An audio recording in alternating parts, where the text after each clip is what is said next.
Welcome to The Explainer.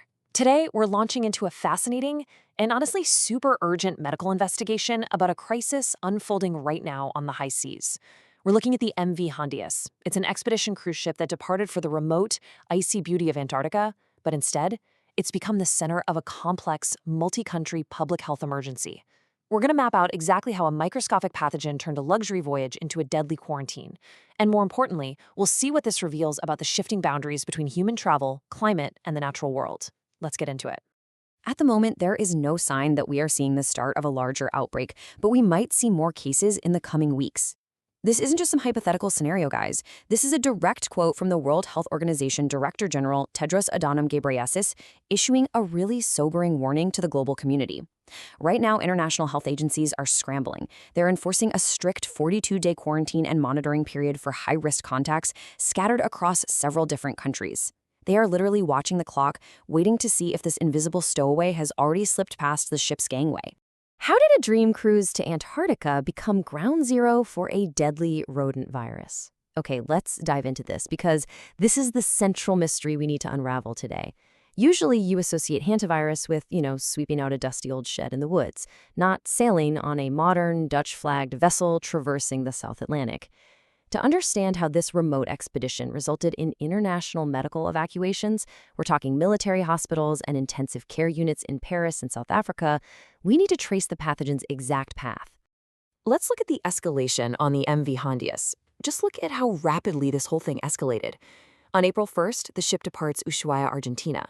5 days later, on April 6th, the first case, a male passenger, develops what seems like a standard travel bug, fever, mild diarrhea. But by April 11th, his lungs rapidly fail and he actually dies on board.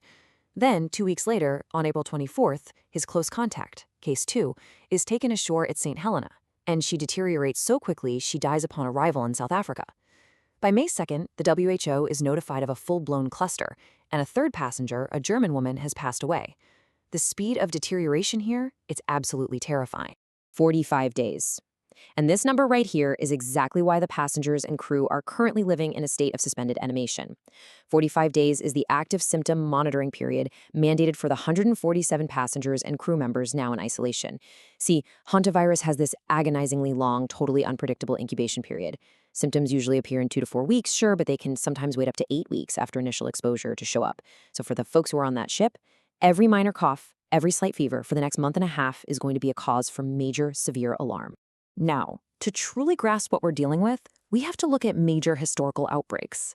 Hantavirus isn't new. It has historically flared up whenever human activity collides with rodent ecology. Back in 1951, during the Korean War, over 3,000 UN soldiers were struck by a mysterious hemorrhagic fever linked to the striped field mouse. Fast forward to 1993, in the Four Corners region of the US, a massive deer mouse population boom during a pinyon nut harvest led to the discovery of a deadly pulmonary version of the virus called Sinumbre. And in 2012, just sleeping in insulated tent cabins in Yosemite triggered an outbreak with 10 cases and 3 deaths. The common thread here? It's human proximity to closed spaces shared with rodents.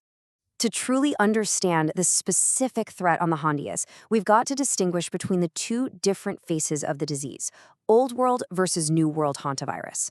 First, you have the Old World variant, found in Europe and Asia. This one primarily attacks the kidneys, and it has a fatality rate that usually stays under 15%. But then there's the New World variant, found in the Americas, and wow, this is an entirely different beast. It attacks the lungs and the heart, causing what's known as Hantavirus Cardiopulmonary Syndrome. And the fatality rate, it can be up to 50%. So the crucial point is this. The passengers on the MV Hondius who contracted this virus were facing literal coin flip odds of survival. New World hantavirus has a staggering 50% fatality rate. It is one of the deadliest pathogens on the planet once it actually takes hold in the human body. It essentially turns a patient's own immune response into a cascade of catastrophic heart and lung failure. The situation becomes even more precarious because the specific culprit identified in this cruise ship outbreak is the Andes virus. This is a species of New World hantavirus endemic to South America, uniquely capable of limited person-to-person transmission through close, prolonged contact.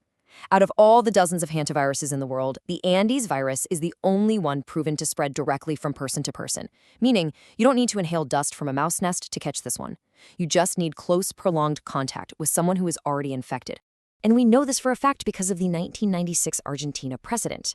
During a cluster of cases in southern Argentina, doctors and nurses who were caring for patients, healthcare workers who had absolutely zero exposure to rodents, suddenly began falling ill and dying. This proved definitively that the Andes virus could jump between humans in close clinical and household settings. When you take that unique viral trait and place it inside the enclosed, highly social environment of a cruise ship for weeks on end, well, you have the absolute perfect storm. Because of the interaction while they were still in the ship, we would expect more cases. This brings us right back to the WHO Director General's grim assessment. Remember, the index case fell ill on April 6th, but the WHO wasn't notified and isolation protocols weren't strictly initiated until early May. That is nearly a full month of passengers eating together, attending lectures, and socializing in lounges. As the Director General pointed out, it's precisely this prolonged social interaction before the alarm was raised that makes secondary human-to-human infections highly probable here. So how did the index case catch this in South America in the first place? We have to look at the climate spillover cascade. Climate change is actively shortening the odds of these spillover events. Extreme weather patterns, like unusually wet winters followed by warm springs, lead to a massive overproduction of mass scraps like nuts and seeds in forests. This practically infinite food buffet triggers an explosion in rodent populations. And as they run out of space, increased rodent density forces them to spill over into human spaces, like sheds, cabins, or maybe port storage facilities, bringing the virus right to our doorstep. Once the virus actually enters a human host, the progression of HSCPS operates with devastating stealth and speed. Step 1 is the febrile prodrome. 2 to 10 days of generic flu-like fever, muscle aches, and gastrointestinal issues. It looks exactly like the flu or food poisoning, right? But then step 2, it violently shifts into the cardiopulmonary phase. Sudden onset of a cough, severe shortness of breath, and rapid pulmonary edema. Basically, the lungs rapidly fill with fluid. Finally, step 3, cardiogenic shock. Within mere hours, the patient's blood pressure bottoms out, leading to rapid heart failure. Diagnosing the invisible. Now, what's really interesting about this is how doctors actually fight back against that rapid timeline. Because the virus kills so incredibly fast, critical care specialists simply can't afford to wait around for complex lab tests to come back. Instead, they can make a rapid, presumptive diagnosis during that cardiopulmonary phase by looking for 4 specific criteria on a simple peripheral blood smear. Once they spot those cellular anomalies under a microscope, they can immediately initiate life-saving protocols. For the most severe patients, like the 65-year-old French woman evacuated from the Hondius, who is currently fighting for her life in a Paris ICU, that life-saving protocol is ECMO, or extracorporeal membrane oxygenation. It's an advanced life support technique that pumps and oxygenates a patient's blood outside the body. It essentially acts as an artificial heart and lung, completely bypassing the patient's own failing organs, which buys their immune system those precious, crucial days to clear the virus. And the truth is, ECMO is required because of the antiviral limit.